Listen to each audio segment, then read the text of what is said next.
أعوذ بالله من الشيطان الرجيم. بسم الله الرحمن الرحيم.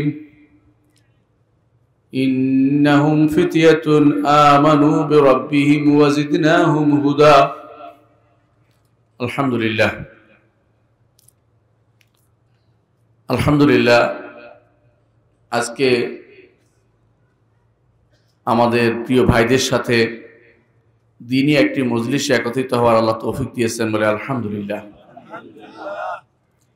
প্রিয় ভাইরা, আমাদের দুই রকমের ওয়াজ আছে, একটা হচ্ছে সুর দিয়ে ওয়াজ, আর একটা হচ্ছে আলোচনা। আজকে আমি সুর দিয়ে ওয়াজ করতে পারি না, আমাকে ডাকছেন আলোচনা শোনার জন্য, আলোচনাই করব। আপনারা শুনবেন ইনশাল্লাহ, শেষ পর্যন্ত শোনেন ইনশাল্লাহ, আল্লাহ উপকার দিবেন ইনশাল্লাহ। শুরুর রাস্তা মাশাআল্লাহ আমাদের আলী আজম ভাই করেছেন, আমার ছোট ভাই আব্দুল্লাহ করে গেছে একটু আগেই। ছোট ভাই মানে প্রিয় ভাই, ও করে গেছে, আব্দুল্লাহ কাফি। আমার কাছ থেকে নাহলে সুর নাই শুনলেন, অসুবিধা আছে না? আলহামদুলিল্লাহ। তাহলে আমি যে বিষয়টি নিয়ে আলোচনা করব, বিষয়টা আমাদের বর্তমান সমাজে খুবই প্রয়োজন। বিষয়টা হচ্ছে যুবকদের অবক্ষয় এবং তা থেকে কিভাবে আমরা নিস্তার পাব। প্রিয় ভাইয়েরা, একটা জিনিস সত্য যে যারা আজ বৃদ্ধ হয়েছে, আমরা একসময় যুবক ছিলাম। আরেকটা শ্রেণী আপনারা আছেন আমাদের সামনে, সবাই যুবক। আমি দেখতে পাচ্ছি প্রায় 80-90% যুবকরাই আছেন এখানে। আপনাদের সমস্যাগুলি আমি বুঝতে পারি, কারণ আমি এই বয়সটা পার করে এসেছি। সুতরাং আমি একটু সমাধানের চিন্তাও করব। আপনাদের কাছে শেষ পর্যন্ত শুনলে ইনশাল্লাহ অনেক কিছু সমাধান বেরিয়ে আসবে ইনশাল্লাহ, আমি মনে করছি। প্রিয় ভাইয়েরা, যুবক তিন শ্রেণীর যুবক আছে। মুসলিম যুবকরা তিন শ্রেণীর বর্তমানে।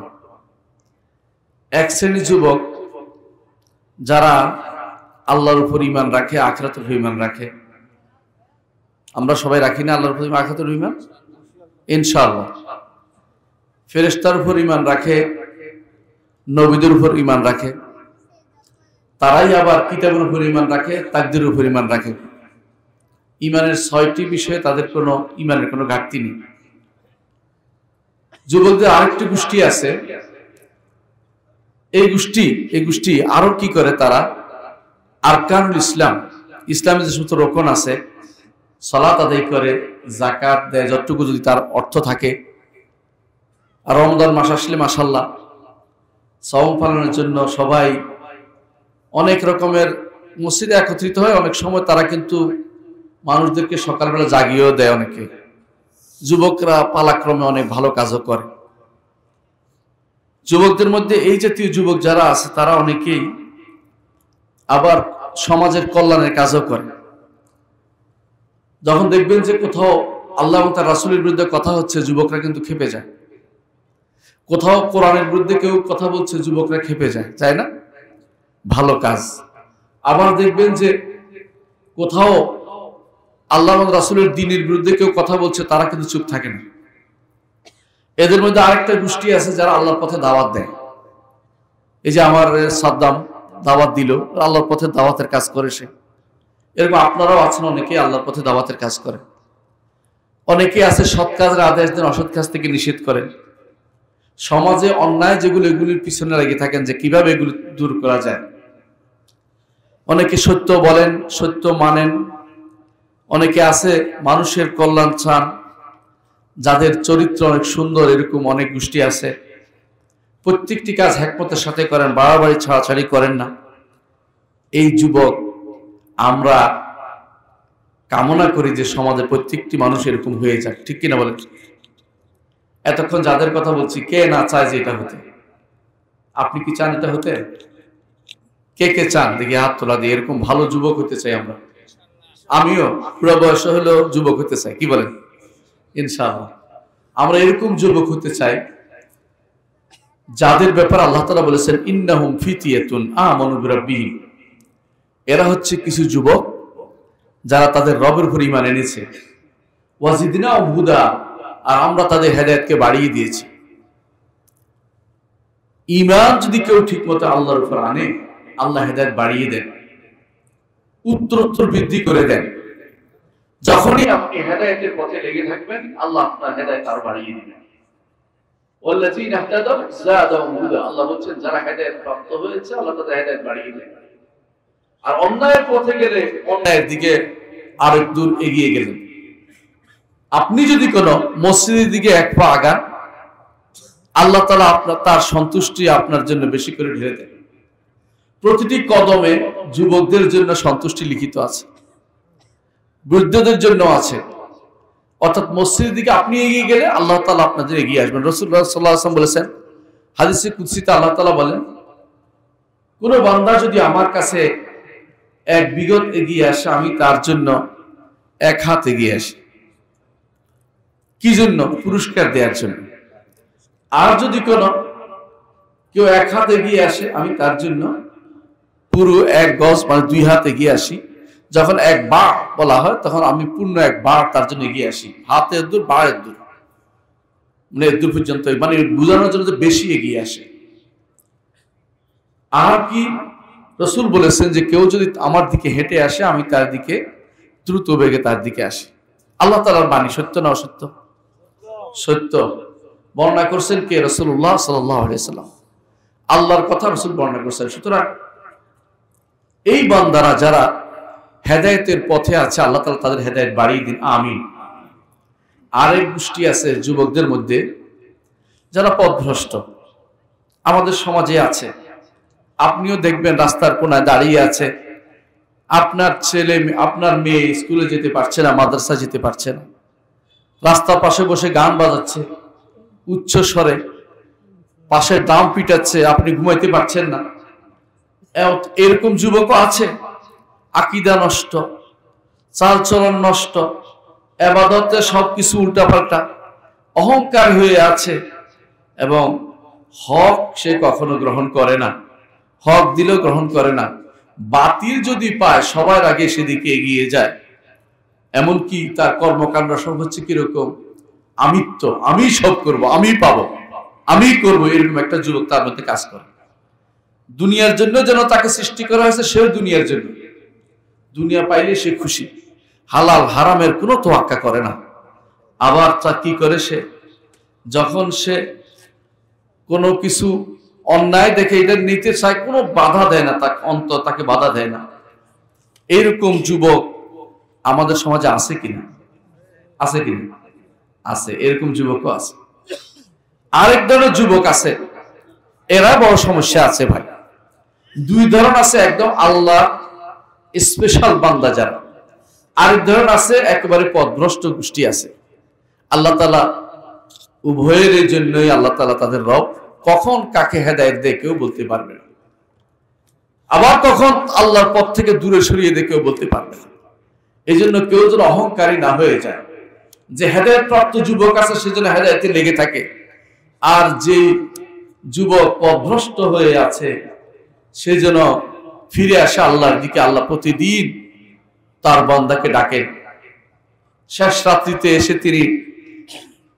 রাত্রিতে তিনি প্রথম আসমানে নেমে এসে ডাকতে থাকেন, হাল মিন মুস্তাগফিরিন ফাগফির লাহ। এমন কেউ কি আছে আমার কাছে ক্ষমা চাইবে, আমি তাকে ক্ষমা করে দেব। আল্লাহু আকবার। ইয়া ইবাদিয়াল্লাযিনা আসরাফু আলা আনফুসিহিম লা তাকনাতু মির রাহমাতিল্লাহ।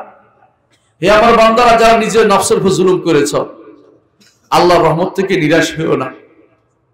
আল্লাহর রহমত থেকে নিরাশ হয়নি, আল্লাহর রহমত থেকে নিরাশ হয়নি। যুগে যুগে বড় বড় গুনাহগাররা তওবা করে আল্লাহর দরবারে ফিরে এসেছে। যে ব্যক্তি 101 জনকে মেরেছে, তাকেও তো আল্লাহ কবুল করে শেষ পর্যন্ত গুনাহ ক্ষমা করেছে।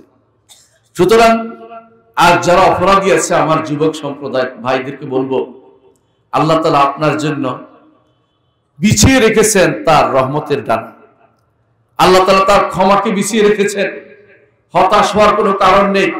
আল্লাহ তাআলা বলছেন লা তাকনাতু মির রাহমাতিল্লাহ, আল্লাহর রহমত থেকে নিরাশ হবেন না। আসুন, ফিরে আসুন আল্লাহর দিকে। এই ফিরে আসার নামই হচ্ছে তওবা। তওবা অর্থই ফিরে আসা।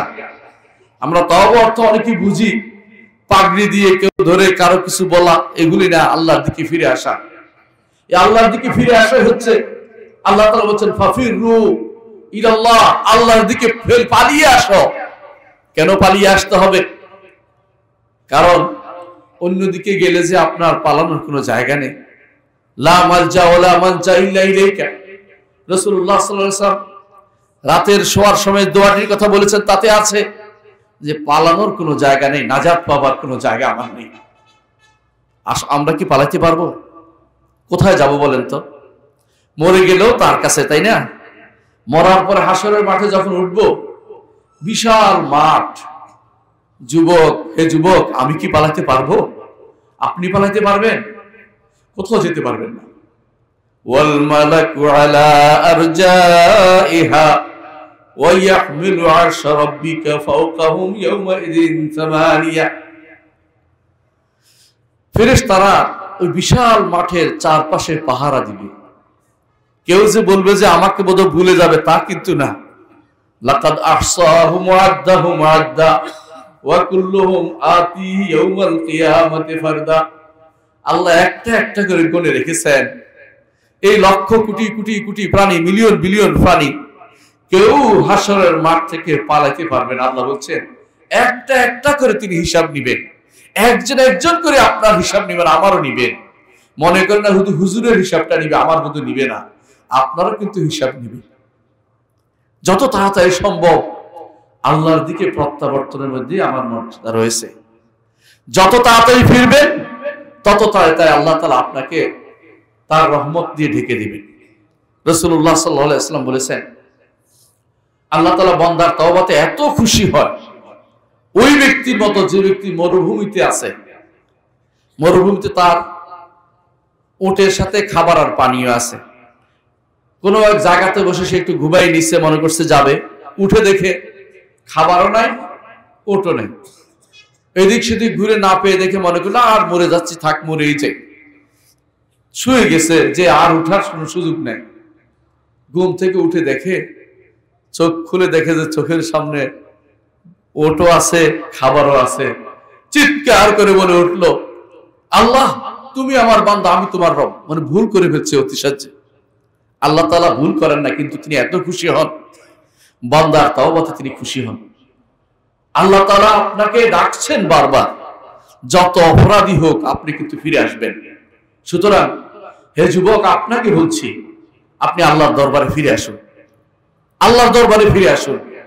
এখনো সময় আছে। যতক্ষণ পর্যন্ত মৃত্যুর বড় নিঃশ্বাস না আসবে ততক্ষণ পর্যন্ত আল্লাহ আপনাকে ক্ষমা করবেন। কিন্তু বড় নিঃশ্বাস আসলে আল্লাহ ক্ষমা করবেন না। কেন করবেন না জানেন? ওই সময় আপনি আখিরাত দেখে ফেলেছেন, আখিরাতের ফেরেশতা আপনি দেখে ফেলেছেন, ফেরেশতা দেখে ফেলেছেন। এখন আর আপনার শ্বাস বের হচ্ছে, এখন আর তওবা কবুল হবে না। এই জন্য ফেরাউনের তওবা সে সময় কবুল হয় নাই। ফেরাউন কি বলেছিল? আমানতু বিল্লাযী আমানাত বিহি বানু ইসরাঈল। বনু ইসরাঈল যেটাতে ঈমান আনছে, আমি এটাতে ঈমান আনলাম। আল্লাহ তাআলা কি বলছেন? আল-আনা ওয়া ক্বাদ আসাইতা ক্বাবলু ওয়া কুনতা মিনাল মুফসিদিন। এখন তুমি তো বিশাল বড় দুনিয়ার বুকে ফেতনা ফাসাদকারী ছিলে, এখন তোমার তওবা তো আর কবুল করা হবে না। হে যুবক, আপনাকে বলছি ফিরে আসুন আল্লাহর দিকে। আপনি জানেন না কখন আপনার মৃত্যু হতে পারে। যে ঘুম আমি যাই, ঘুম থেকে আপনার বন্ধু কিন্তু জাগ্রত হয়নি। যুবক অনেকেই কবরে চলে গেছে আর জাগ্রত হয়নি। অনেক যুবক কিন্তু ঘুমেই শেষ হয়ে গেছে। আপনাকে আল্লাহর দরবারে ফিরে আসতেই হবে। এই দুই শ্রেণীর কথা আমি এতক্ষণ বলেছি। এক শ্রেণী আল্লাহর ইবাদতের মধ্যে আছে, আরেক শ্রেণী আল্লাহর অবাধ্যতার মধ্যে আছে। তৃতীয় একটি শ্রেণী আছে যা আমাদের সমাজে সবচেয়ে বেশি। তারা কারা? ক্ষণিক ভালো, ক্ষণিক খারাপ। কিছুক্ষণ ভালো থাকে, কিছুক্ষণ ভালো থাকে, খারাপ হয়ে যায়। হক চিনেছে, আল্লাহ রাসূল কি বলেছেন তা বুঝতে পেরেছে। আবার সমাজের মধ্যে আছে, সমাজটাও ভালো। আপনাদের এই আহলে হাদিস সমাজ কত সুন্দর সমাজ, আল্লাহু আকবার। আমাদের এক ভাই বলছিল যে যদি কোনোদিন বাড়ি ঘর করি, আহলে হাদিস সমাজে বাড়ি ঘর করবো, অন্তত বাড়িটা ভেঙে দিবে না, আগুন লাগাই দিবে না। এই সুন্দর সমাজের মধ্যে সে বসবাস করছে, তার আনন্দও হয়, কিন্তু মাঝে মধ্যে তাকে শয়তান পেয়ে বসে। কিভাবে? শয়তান তার অন্তরের মধ্যে আকীদাগত সন্দেহ ঢুকিয়ে দেয়, আকীদাগত সন্দেহ ঢুকিয়ে দেয়। কিরকম? আমার দোস্তরা এটা করছে, ওইটা করছে, ওইটা করছে, সে তো এত বেশি দিন মানে না, আর আমি দিন মানার পরে এত কষ্ট হচ্ছে, এত বিপদ হচ্ছে, আমার এত বিপদ কেন, ওর কেন এত আনন্দ। অনেক সময় এটা কিন্তু আপনার যুবকদের মধ্যে এটা বেশি আসে। তাদেরকে আমি স্মরণ করে দিতে চাই, মুহাম্মদ রাসূলুল্লাহ সাল্লাল্লাহু আলাইহি ওয়াসাল্লাম বলেছেন, আশাদ্দুন নাসি বালাল আম্বিয়া তুম্মাল আমসালু ফাল আমসাল। দুনিয়ার বুকে সবচেয়ে বেশি বিপদে থাকবে নবীরা, ছিলেন নবীরা, বিপদে ছিলেন নবীরা। তারপর নবীদের কাছে যারা, অর্থাৎ তারা মর্যাদার দিক থেকে নবীদের কাছাকাছি যে পর্যায়ে পৌঁছবে, ভালো মানুষ যারা, তাদেরকে আল্লাহ তাআলা একটু বিপদ বেশিই দেন। বিপদ একটু বেশি দেন কেন জানেন? বাজিয়ে নিতে চান, ঈমানটা পরীক্ষা করতে চান। আহাসিবান নাসু আন ইউতরাকু আন ইয়াকুলু আমান্না হুম লা ইফতানুন ওয়া লাকাদ ফাতান্নাল্লাযীনা মিন ক্বাবলিহিম ফালা ইয়ালামান্নাল্লাহু আল্লাযীনা সাদাকু ওয়া লা ইয়ালামান্নাল কাযিবিন। মানুষকে মনে করেছে ঈমান আনছে বলে ছেড়ে দেওয়া হবে, কখনো না। আগেকার লোকদেরও পরীক্ষা করেছেন, আবার এখনকার লোকদের তিনি পরীক্ষা করবেন। একটু চিন্তা করে দেখুন, মুহাম্মদ রাসূলুল্লাহ সাল্লাল্লাহু আলাইহি ওয়াসাল্লাম যখন ঈমানের দাওয়াত নিয়ে তিনি যখন এসেছেন, তখন কি করেছেন? মক্কাতে কি কষ্ট পেয়েছে। বেলাল রাদিয়াল্লাহু আনহু, সুমাইয়া রাদিয়াল্লাহু আনহা, আম্মার ইবনে ইয়াসির, তার পিতা এবং পরিবার সবাই কি কষ্ট পেয়েছে। শুধু তারা নয়, অধিকাংশ মানুষ কিছু কষ্ট পেয়েছে। তারা কি দিন ছেড়ে গেছে? দিন ছেড়ে যায়নি। এর অর্থ হচ্ছে আপনাকে দুনিয়ার বুকে আল্লাহ তাআলা পরীক্ষা করতে চান যে আপনার ঈমান কতটুকু ঠিক থাকবে। এই পরীক্ষা আপনার চলতেই থাকবে আমৃত্যু, কিন্তু আপনি সেখানে এই সন্দেহের দোদুল্যমান থাকতে পারবেন না। ঈমানটাকে মজবুত করে ফেলুন এবং বলুন যে আমার জন্য আখিরাতে রয়ে গেছে, আমার জন্য আখিরাতে আল্লাহ তাআলা আমাকে আখিরাতে দিবেন। এদের মধ্যে মাঝে মধ্যে হঠাৎ করে চারিত্রিক পদস্খলন চলে আসে, ভালো আসে আবার খারাপ হয়ে যায়। আবার সালাত পড়ে, কখনো কখনো আবার সালাত ছুটেও যায়। ফজরের সালাত অনেকে উঠতেও পারে না, অনেকে বিভিন্ন সমস্যার মধ্যে আছে। অনেকে দেখা যায় কি যে বাতিলের সামনে নিজেকে অসাড় ভাবে, হাতের মুঠোর মধ্যে যে শয়তানিটা আছে, এটা তাকে ভিন্ন পথে পরিচালিত করে দিচ্ছে। হঠাৎ করে কেউ ফোন দিয়ে, কোনো নারীর ফোন পেয়ে, অথবা কোনো নারী হলে কোনো পুরুষের ফোন পেয়ে বিনষ্ট হয়ে যাচ্ছে, মাথা বিগড়ে যাচ্ছে। সমাজে এরকম লোকের অভাব নেই। এরকম লোক আছে কিনা? আছে কিনা? এই তিন শ্রেণীর এই অবস্থার মধ্যে আমাদের কি করা দরকার আপনারা বলেন তো? কি করা দরকার? আমাদেরকে যে কাজটি করা দরকার তা হচ্ছে, প্রথম কাজ আল্লাহর দিকে ফিরে আসা। প্রত্যেকেরই, যে কোনো অবস্থায়। কিভাবে? প্রথমে আসতে হবে কোরআনের কারীমের কাছে, দ্বিতীয় আসতে হবে রাসূলের হাদিসের কাছে, তৃতীয় আসতে হবে আমাদের সালফে সালেহিনের জীবনের দিকে তাকাতে হবে। এই তিন জিনিস যদি তাকাতে পারি, তাহলে আমরা কিন্তু এই বিপদ থেকে আমরা ইনশাআল্লাহ বের হতে পারবো। আমি এখন কতগুলি মুশকিলের কথা বলবো, বিপদের কথা বলবো, যেগুলো আপনাদের মধ্যে আছে, আমি শুনে দেখতে চাই। 1 নম্বর, যুবকদের যে সমস্যা, তা কি বলেন তো? 1 নম্বর সমস্যা হচ্ছে যুবকদের, তা হচ্ছে অভাব। যুবকরা সবসময় একটা অভাবের মধ্যে যেমন ভোগে, আরেকটা জিনিস হচ্ছে বেকারত্বের মধ্যে ভোগে। ঠিক কিনা বলেন তো?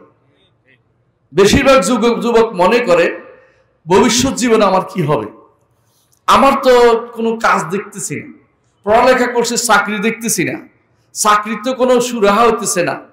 এরকম চিন্তায় যুবকরা কিন্তু ব্যস্ত হয়ে পড়ছে।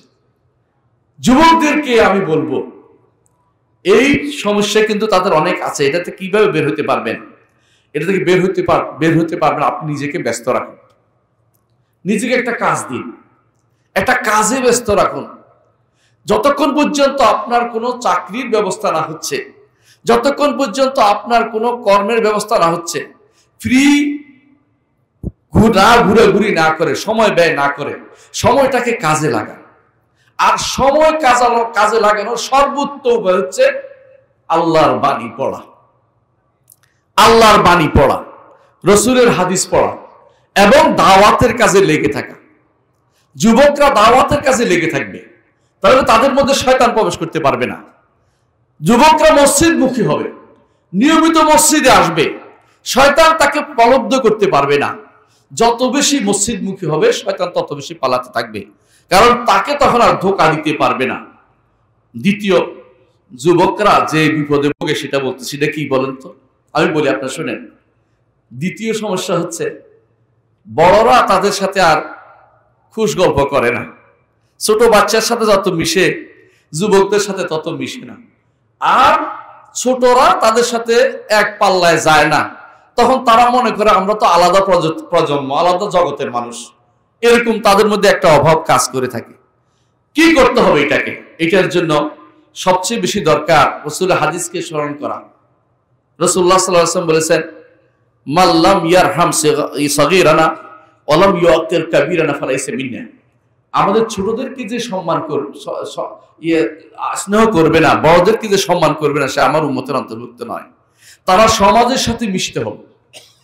নিজেদেরকে কখনো আলাদা ভাববেন না। বলুন যে আমি সমাজের একজন, আমি এই সমাজের একজন, এই সমাজের সবার সাথে আমাকে মিশতে হবে। ছোট বাচ্চাদের নিয়ে প্রতিযোগিতায় লিপ্ত হতে হবে কাজের মধ্যে। বিকাল বেলা ছোট বাচ্চাদের সাথে আপনার সময়টা কাটুন। বিকালে আপনি এক্সারসাইজ করেন, যদি খেলাধুলা করেন ছোট বাচ্চাদের সাথে নামেন। একা একা আপনাকে একা ফেলে দিয়ে ওরা খেলতে আপনি আলাদা হয়ে যাবেন এরকম না, আপনিও সাথে থাকুন। আর পিতা মাতাকে বলবো যুবকদেরকে সময় দিন। বেশিরভাগ সময় পিতা মাতা দেখা যায় যুবকদেরকে সময় দেয় না, যুবকদেরকে তারা সময় দিতে পারে না। এটা কিন্তু ভুল। আপনার সন্তানকে আপনি সময় দিতে হবে। কিরকম সময় দিবেন? আলী ইবনে আবি তালেব রাদিয়াল্লাহু একটা বক্তব্য থেকে বলেছেন, লাইবহুম সিত্তান, 6 বছর বাচ্চা 6 বছর পর্যন্ত থাকে, তার সাথে খেলাধুলায় থাকা। আল্লিমহুম সিত্তান, বাকি 6 বছর শিক্ষা দাও। কত বছর হয়েছে? 12 বছর। তারপর বলছে ওয়া সাহিবুম সিত্তান, এরপরে 6 বছর সাথে সাথে নিয়ে ঘুরো, যেন নষ্ট না হইতে পারে। আমাদের যুবকরা সবচেয়ে বেশি নষ্ট হয় যখন তাকে আমি আলাদা ছেড়ে দেই। আলাদা ছেড়ে দিলে তাকে আর কাছে টানা যায় না, তার মধ্যে আপনার মধ্যে একটা দূরত্ব তৈরি হয়ে যায়। এই দূরত্ব আর কাটানো যায় না। এই জন্য আপনার বাবা হিসাবে আপনাকে বলবো, আপনার সন্তানকে একটু সময় দিবেন। আপনার সন্তান কি চায় প্রয়োজনে ডেকে আনবেন, গল্প শুনতে চাইবেন। মাঝে মধ্যে তাকে কোথাও পাঠালে বলবেন, কি দেখছো আমাকে বলো তো, ওখানকার ওই জিনিসটা কিরকম দেখছো। আপনি জানেন, তারপর তার থেকে শুনতে চাইবেন। কেন? যাতে করে সে আপনার থেকে দূরে সরে না যায়। সন্তানরা দূরে সরে গেলে আপনার ক্ষতি, দ্বীনের ক্ষতি, রাষ্ট্রের ক্ষতি, সমাজের ক্ষতি, সবার ক্ষতি।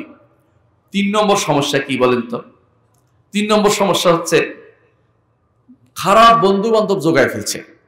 যুবকদের মধ্যে অনেক আছে একা একই থাকতে পারে না যুবকরা, স্বাভাবিক জিনিস।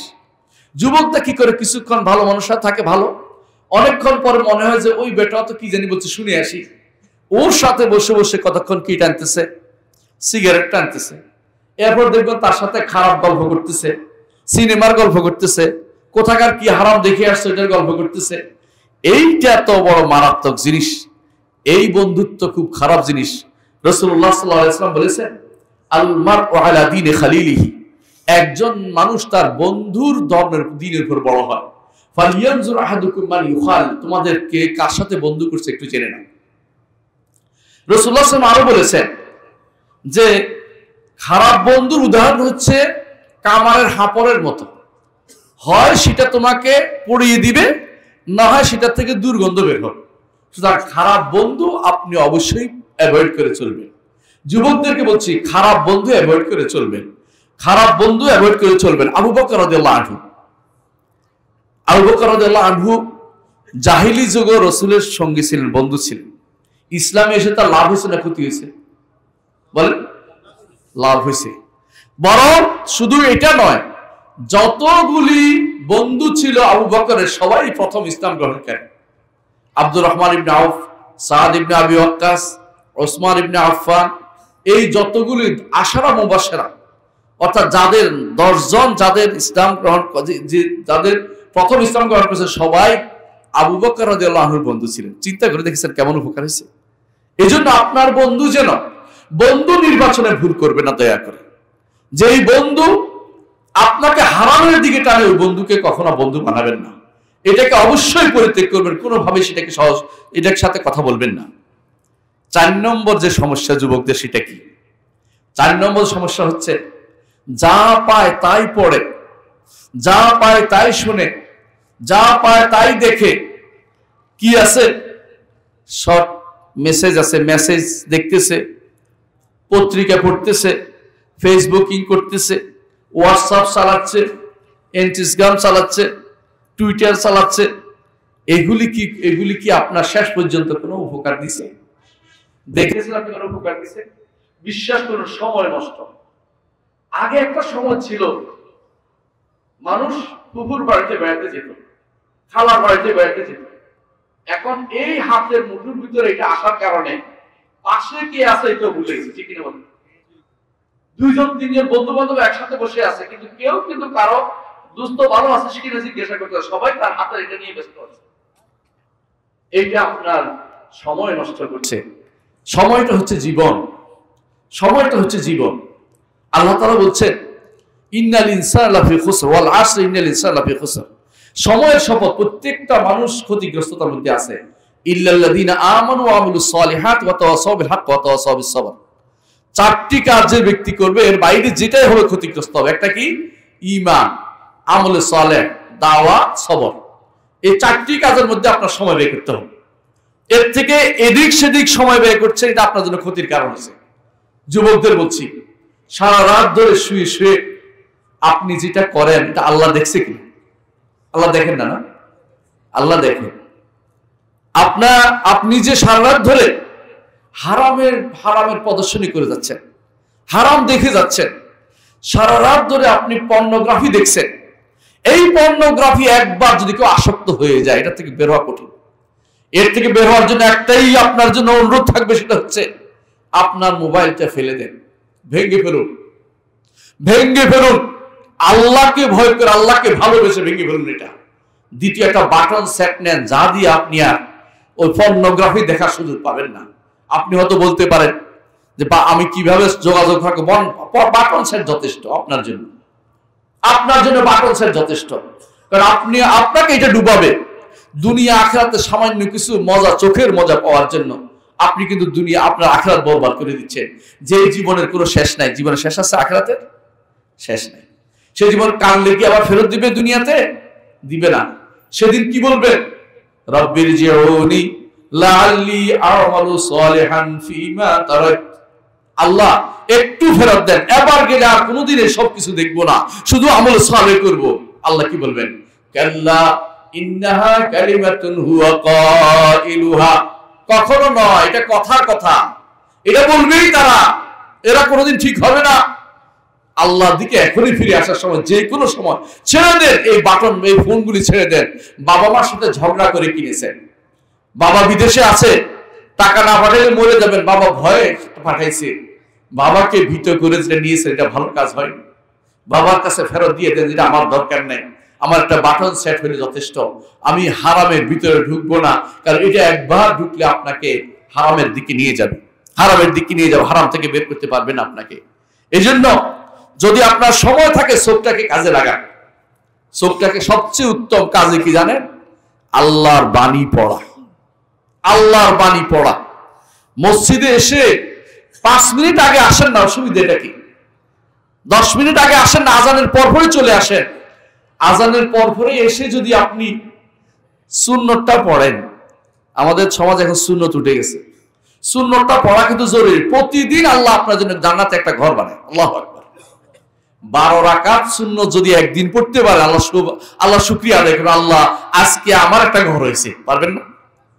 যত বছর বাঁচেন এত একটা ঘর হচ্ছে জান্নাতে আপনার জন্য। কি সুন্দর ঘরটা হবে যদি দেখেন একটা ঘর হয়েছে, কমপ্লিট হয় নাই, কারণ আপনি যে কিছু বাদ দিছেন। এই জন্য প্রতিদিন আল্লাহ আপনার জন্য একটা ঘর বানাবে। 12 রাকাত যদি কোনো কেউ পড়ে, তাহলে আল্লাহ তার জন্য একটা ঘর বানাবে। বিশাল ব্যাপার আপনার জন্য। সুতরাং এই আগে এসে মসজিদে এসে সালাত পড়েন, সুন্নতটা পড়েন, পড়ে যে সময়টা পাবেন একটা কোরআন শরীফের একটা সূরা পড়েন, যা পড়তে পারেন।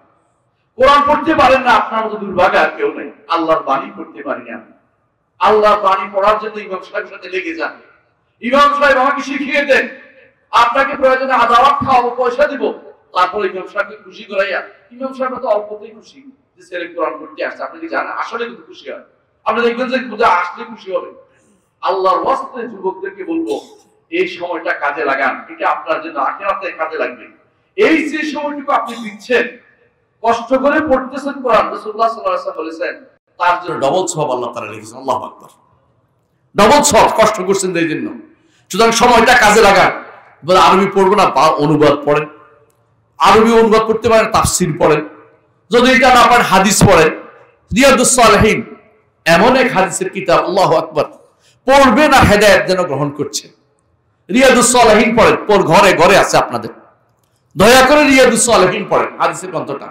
আর সাহাবায়ে কেরামের জীবনী পড়েন, তাবেঈদের জীবনী পড়েন, ইমামদের জীবনী পড়েন। একটা গ্রন্থ আছে মহৎ প্রাণের সান্নিধ্যে, আপনারা দেখেছেন, ইমাম জাহাবির লেখা, সংক্ষিপ্ত, আমার সম্পাদনায় বের হয়েছে, পাইলে এটা কিনেন। এটা টাকা আমি পাইনি, আমি শুধু বলছি শুধু কেনার জন্য, কেন আপনি এটা উপকৃত হবেন। ভালো একটা বই আপনি পড়বেন, জীবনী পড়বেন। যারা এই কোরআন পড়ে চোখকে কাজে লাগিয়েছে, আপনার চোখের হিসাব দিতে হবে কিনা, হিসাব দিতে হবে। এই চোখ যে হারামের দিকে তাকাচ্ছেন, জবাব কে দিবে? আমার বন্ধুদের বলছি, যারা সময় পেলে টিভিটা খুলে বসে থাকেন, ওই টিভিতে যে পুরুষ ছবি দেখানো হয়, ওটা হালাল হলো কোন দিন? ওটা হারাম কিনা বলেন? অবশ্যই হারাম। ওটা দিকে আপনি কিভাবে তাকিয়ে আছেন? আর ওই ভাইদেরকে বলছি, যে ভাই ঘরে ঢুকেই রিমোটটা তার কাছে রাখার জন্য ঝগড়া লেগে যান, রিমোট দিয়ে আপনি একটা একটা চ্যানেল উল্টাচ্ছেন আর হারামের দিকে তাকাচ্ছেন। ওই মেয়ের দিকে তাকানো হালাল করে দিল কে আপনাকে? ওটা সম্পূর্ণ হারাম।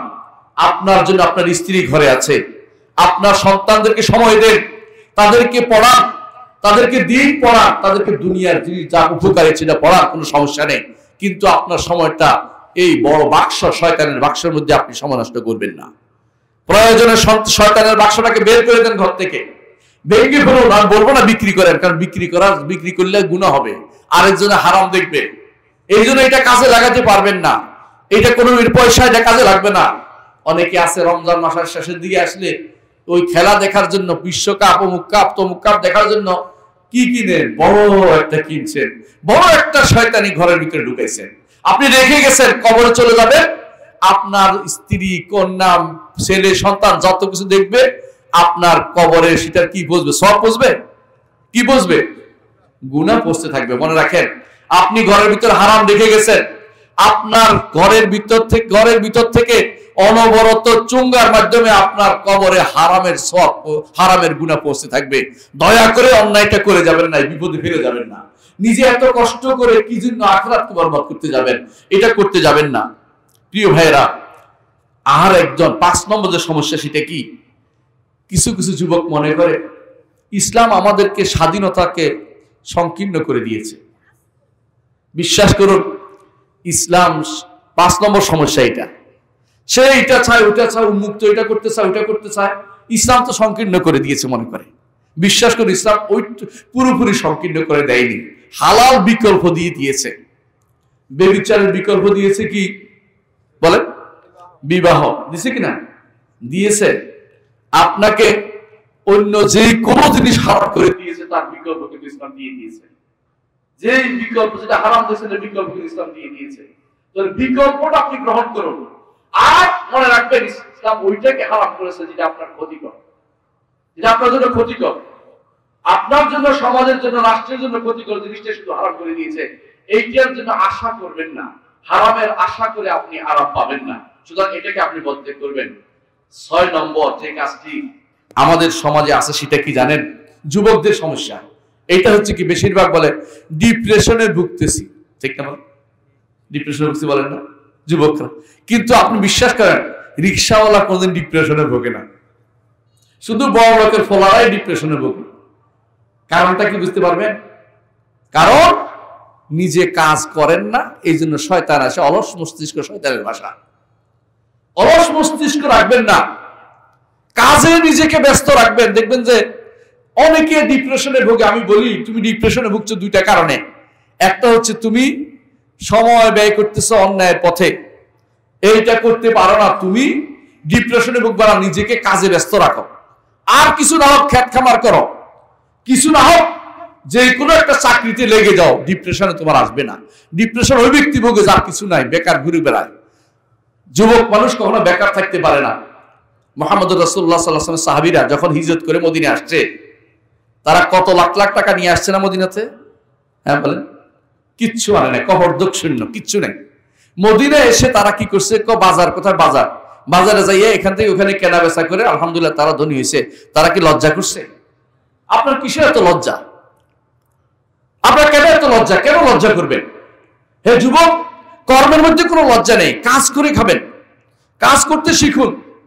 আমি ছোট কালে ধান কাটছি, রোয়া লাগাইছি, বুঝেন কথাটা? বুঝার জন্য বলতেছি। মাঝে মধ্যে হালও ধরছে, যে হাল যে চাষ করে ওর খাওয়াইতে হচ্ছে, খাইয়ে আসুক, এই জন্য আমাদের তো কোনো ক্ষতি হয়নি আলহামদুলিল্লাহ। আপনারা ক্ষতি হবে না, এত বেশি অহংকারী হবেন না। আমি এখন পড়ালেখা করছি, আমি ডিগ্রি পাস করছি, আমি অমুক পাস করছি, আমি কি আর এটা ধরতে পারি কিনা? বাবাকে সহযোগিতা করুন, বাবা মায়ের কাজে সহযোগিতা করুন। হে বোন, মায়ের কাজে সহযোগিতা করুন। ডিপ্রেশনে ভুগবেন না, আল্লাহ বরকত দিবে, এটার মধ্যে ডিপ্রেশন আসবে না। আর ডিপ্রেশনের মধ্যে আরেকটা আসে, এটা রিলিজিয়াস ওসিডি বলে, এটাকে ধর্মীয় ওয়াসওয়াসা একটা মানুষের মধ্যে আসে বেশি। ধর্মীয় ওয়াসওয়াসা কেন আসে জানেন? শয়তান এই কাজে ভালো করে দেখছে যে এইটার তো কোনোভাবেই নষ্ট করতে পারতেছি না, এটাকে একটা ওয়াসওয়াসা রোগ লাগাই দেয়। বুঝছেন কিনা? এই ওয়াসওয়াসা রোগ থেকে আপনি খুশি হয়ে যাবেন ওয়াসওয়াসা রোগ আসলে। কারণ শয়তান তখন আশ্চর্য হবে, কিরে এই ওয়াসওয়াসা দিলেও তো সে খুশি কেন? এই ওয়াসওয়াসার মধ্যেও সে খুশি কেন? কারণ আপনি যখন এই খুশি হয়ে যাবেন যে ওয়াসওয়াসা রোগটা দেখে, তখন সে কিন্তু বলবে যে আরে এটা তো ঠকাইতে পারতেছি না।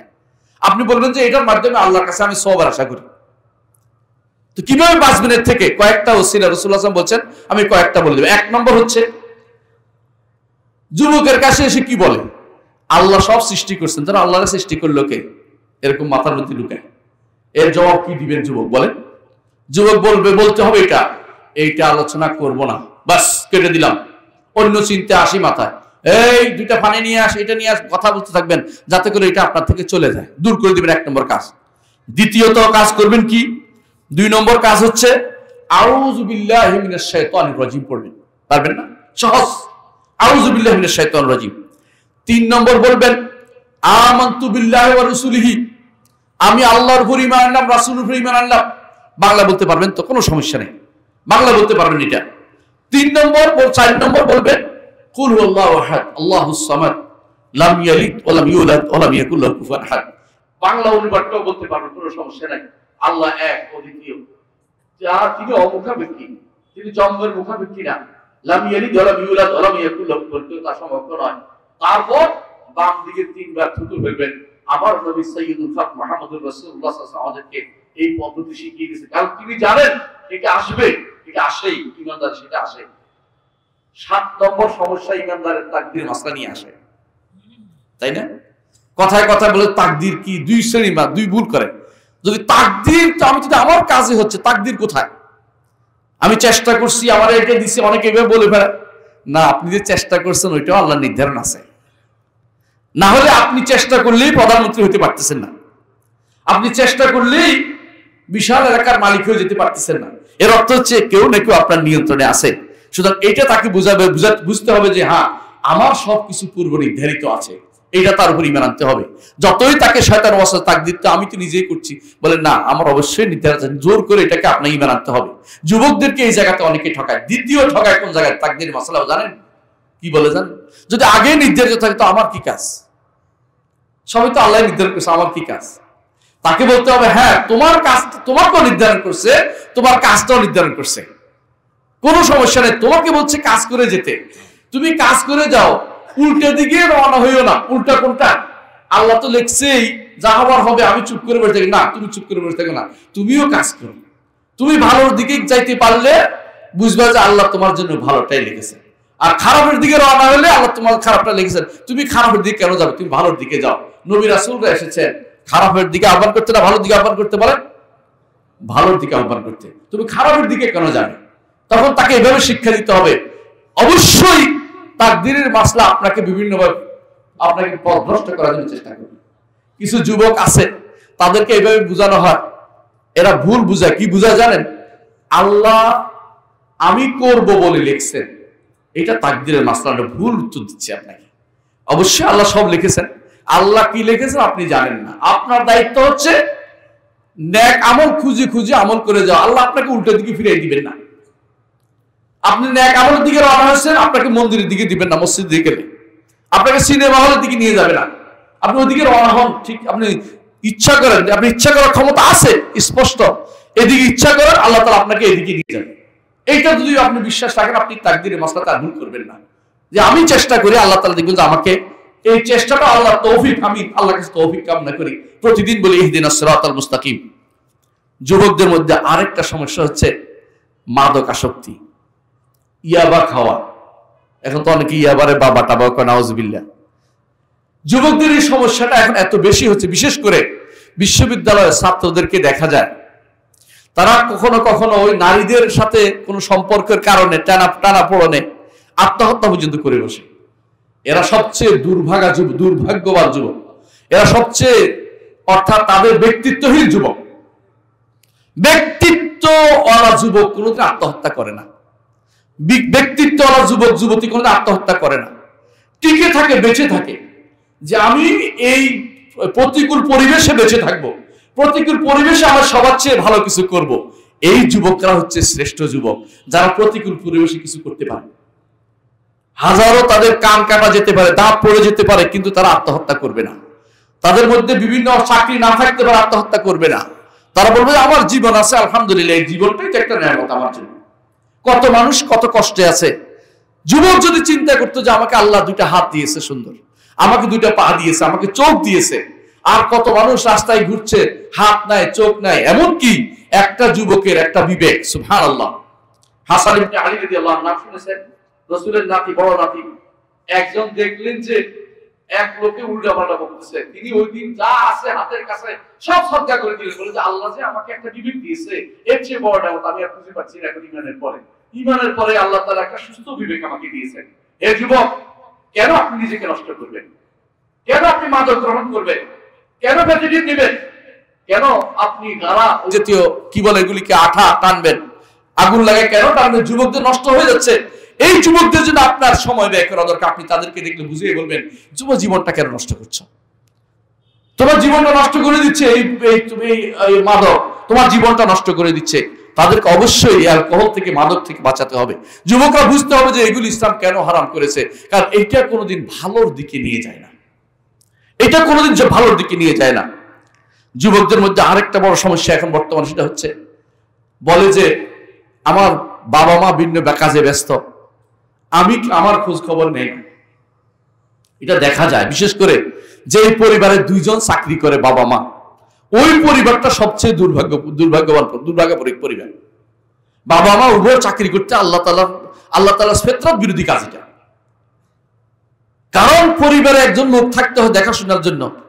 পরিবারের সন্তান যদি কোনো বুয়ার কাছে বড় হয়, বড় হলে বাবা মার প্রতি তার টান থাকবে না, বাবা মাও তার প্রতি টান থাকবে না। সন্তানের আগলে রাখার যে আনন্দ, মায়ের সন্তানকে কাঁধে তুলে চলানোর যে দায়িত্ব পিতার, তাকে যে সাথে নিয়ে হাত ধরে ধরে মসজিদে আনার যে আনন্দ, এটা যে ব্যক্তি অনুভব করে নাই, সেই ব্যক্তি সন্তানকে মানুষ করতে পারে নাই। আমানতের খেয়ানত করেছো বাবা, তুমি আমানতের খেয়ানত করেছো। ছোট কাল থেকে তুমি সন্তানকে তুমি কেন সাথে নিয়ে আসলে না? কেন মসজিদে নিয়ে আসো না ধরে ধরে, হাত ধরে? বৃদ্ধ হলে সে তোমাকে হাত ধরে নিয়ে আসবে। যুবক বয়সে তাকে তুমি হাত ধরে নিয়ে আসো, বৃদ্ধ হলে সে তোমাকে হাত ধরে নিয়ে আসবে। আমি আরব দেশের এক শেখকে দেখছি, তিনি তার সন্তানকে বলছেন, বৃদ্ধ হয়ে গেছেন, কোরআন পড়তেন, এখন তিনি কোরআন পড়তে পারেন না। সন্তানকে বলছে তুমি আমাকে কোরআন পড়ে শোনাও। সন্তানের কাজও সারাদিন বাবার কাছে বসে বসে কোরআন পড়ে বাবা শুনে, আর মাঝে মধ্যে বাবা ভুল ধরে দেয়, শুদ্ধ করে দেয়, ঠিক করে দেয়, নাহলে শুনতে থাকে। এই যে আনন্দ, এটা পৃথিবীতে আর কোথাও আপনি খুঁজে পাবেন না, পৃথিবীতে আর কোথাও খুঁজে পাবেন না।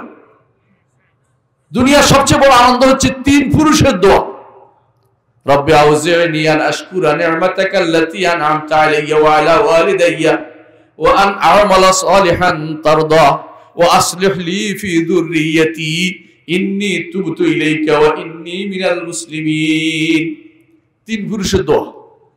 কি দোয়া করছে বুঝছেন? আল্লাহ, আপনি যে আমার নিয়ামত দিয়েছেন, এর শুকরিয়া আদায় করার তৌফিক দিন। এর শুকরিয়া আদায় করার তৌফিক দিন। বলতে পারবেন না বাংলায়? আল্লাহ, আপনি আমার যে নিয়ামত দিয়েছেন, এর শুকরিয়া আদায় করার তৌফিক দিন।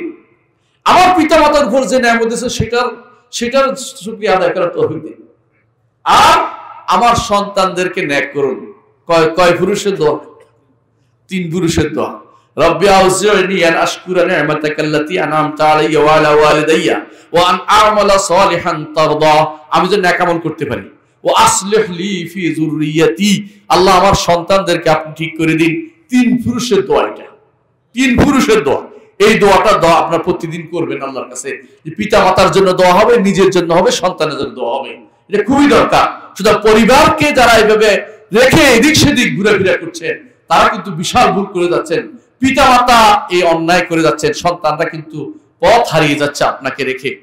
আর যুবকদের 10 নম্বর সমস্যা হচ্ছে, যুবকরা বেশিরভাগ সময় বিয়ে শাদীতে দেরি করে যুবকরা বেশি বিপদে পড়ছে। পিতা আপনার সম্পদ থাকলে সন্তানকে সহযোগিতা করুন। এটা আপনার বিয়ে যত তাড়াতাড়ি করবেন এটা খুবই দরকার। বিয়ে তাড়াতাড়ি করিয়ে দেন তাকে সুস্থ রাখার জন্য। বিশ্বাস করুন, বিয়ের আগে মানুষ দুনিয়ার আবল তাবল চিন্তা করতে থাকে। বিয়ে করার পরে যুবক কিন্তু ঘরমুখী হয়। ঘরমুখী করার জন্য বিয়ের চেয়ে উত্তম কোনো প্রতিষেধক নাই। আপনার সন্তানকে, আপনার মেয়েকে, ছেলেকে বিয়ে দিয়ে দ্রুত আপনি পরিবার গঠন করতে তাকে শিখিয়ে দিন। এটা খুব দরকার। যত বেশি দেরি হবে তত আমাদের সমাজ নষ্ট হবে। সরকার তো 18 বলছে, আমাদের সমাজে 18 মধ্যে তো বিয়ে হয় না। দেখি বেশিরভাগ তো আরো বেশি পর্যায়ে বিয়ে করতেছে। কেন? যত তাড়াতাড়ি সম্ভব বিয়ে করা, যত তাড়াতাড়ি সম্ভব বিয়ে। 18 অপেক্ষা করতে আমি বলছি না, আমি বলছি যত তাড়াতাড়ি সম্ভব তাদেরকে বিয়ে দেন। আইনটা সব কত আইনে হবে, আল্লাহর বিধান সবার উপরে, আল্লাহর কথা সবার আগে রাখতে হবে। আপনার সন্তানকে যখন দেখবেন যে চোখে ধরা হয়ে গেছে, আপনার মেয়েকে কেউ খারাপ ভাবে কথাবার্তা বলা চিন্তা ভাবনা করতেছে, আপনি খোঁজ পান, খবর পান, বিয়ে দিয়ে দেন। ভালো ছেলে দেখে বিয়ে দিয়ে দেন। রাসূলুল্লাহ সাল্লাল্লাহু আলাইহি ওয়াসাল্লাম বলেছেন, ইজা জাআকুম মান তারদাউনা দীনাহু ওয়া খুলুকাহু ফাযাওয়িজুহু ওয়া ইল্লা তাকুন ফিতনাতুন ফিল আরদি ওয়া ফাসাদুন আরিদ। যখন তুমি দেখবে এমন কোন ছেলে পাবে যার দ্বীনদারি এবং চরিত্র, চাকরির কথা বলে নাই, দ্বীনদারি এবং চরিত্র তাকে তোমার চমৎকৃত করবে, তার কাছে বিয়ে দিয়ে দাও। না দুনিয়া তাহলে ফেতনা ফাসাদে ভর্তি হয়ে যাবে। আর মেয়ে বিয়ে করার ক্ষেত্রে বলছে 4 কারণে মেয়ে বিয়ে করা হয়। এর মধ্যে উত্তম হচ্ছে ওই ব্যক্তি যে ব্যক্তি দ্বীনদারি দেখে বিয়ে করে। বাকিটার কথা আপনারা জানেন, এই জন্য বললাম না। দ্বীনদার দেখে মেয়ে বিয়ে করুন। দ্বীনদার এবং চরিত্রবান দেখে অতিরিক্ত একটা গুণ, সেটা হচ্ছে চরিত্রবান দেখে ছেলে পছন্দ করে বিয়ে দিয়ে ছেলেদেরকে এইভাবে ভালো অবস্থায় তাদেরকে বিয়ের ব্যবস্থাপনা করুন। প্রিয় ভাইরা, ইসলামে কিছু নমুনা দিয়েছে আমাদেরকে, যুবকদের কিছু নমুনা আছে। 1 নম্বর নমুনা হচ্ছে ইব্রাহিম আলাইহিস সালাম। ইব্রাহিম আলাইহিস সালাম তাওহীদের নমুনা পেশ করেছেন। আল্লাহ কোরআনে কারীম উল্লেখ করেছেন, যখন তিনি কি করেছেন, যখন মূর্তিগুলি ভাঙলেন, আপনারা জানা আছে কাহিনী। সবাই দৌড়ে আসলো, কে করলো? ক্বালু সামি'না ফাতান ইয়াযকুরুহুম ইউকালু লাহু ইব্রাহিম। তারা বলল যে একটা যুবকের কথা শুনছি, এই যুবক এই কাজ করে থাকতে পারে যাকে ইব্রাহিম বলা হয়। কে? যুবক। আল্লাহর দ্বীনের বিরুদ্ধে যুবকরা চুপ থাকতে পারে না। আল্লাহর দ্বীনের বিরুদ্ধে কিছু হবে, চুপ থাকতে পারে না। শিরিক হবে, যুবকরা চুপ থাকতে পারে না। বেদাত চলবে, যুবকরা চুপ থাকতে পারে না। সেখানে সাহসের সাথে কথা বলবে, এটা বেদাত, এটা শিরিক, এটা বেদাত, এটা শিরিক, এটুকু তো বলতে পারবে। হাত দিয়ে ভাঙার তার ক্ষমতা নাই, ভাঙতে পারলো না, কিন্তু এটা তো করতে পারবে, অন্তত বলতে তো পারবে। কিন্তু আমাদের সমাজে আজ শিরিক হলো, কুফর হলো বলে না। কি বলে? এইটা বললে যদি কোনো আমাদের সমাজ নষ্ট হয়ে যায়, ঐক্য নষ্ট হয়ে যায়, ঐক্যের টান কেউ দেয়, আবার ঐক্যের কথা বলে শিরকের সম্মুখে কথা বলে না। নাউযুবিল্লাহ। এটা যুবকদের কাজ হতে পারে না। ইব্রাহিম আলাইহিস সালাম আমাদের জন্য নমুনা। তিনি আল্লাহ তাআলা তাকে যুবক অবস্থায় তাকে দ্বীন দিয়ে পরীক্ষা করে তাকে পাশ করে ইমাম বানিয়ে নিয়েছেন। আপনি যদি কোনো যুবক অবস্থায় টিকে থাকতে পারেন, আপনার জন্য ঈমান রয়েছে। কি পুরস্কার রয়েছে আমি একটু পরেই বলছি। দ্বিতীয় পুরস্কার, দ্বিতীয় যে নমুনা হচ্ছে ইউসুফ আলাইহিস সালাম, যে ঘরে প্রতিপালিত হয়েছেন, যার দাস তিনি আজিজ মিসর তাকে কিনে আনছে। তিনি তো যুবক মানুষ ছিলেন, জোর করে তার ভাইরা তারে বিক্রি করে দিয়েছে। তিনি তো কোনো দাস ছিলেন না, কিন্তু দাসত্বে পড়ে গেছেন তিনি। এমন সময় ওই যে ঘরে তিনি আসেন এই ঘরের সুন্দরী নারী তার সাথে অপকর্ম করতে চেয়েছে, নাউযুবিল্লাহ। কিন্তু তিনি কি বলেছেন? মাআযাল্লাহ ইন্নাহু রাব্বি আহসানা মাথওয়ায়া, আল্লাহর কাছে আশ্রয় নিচ্ছি, আল্লাহর আশ্রয় নিচ্ছি, আমি এই কাজ আমি করতে পারবো না, এই কাজ আমি করতে পারবো না। যুবক, আপনার জন্য নমুনা হচ্ছে ইউসুফ আলাইহিস সালাম।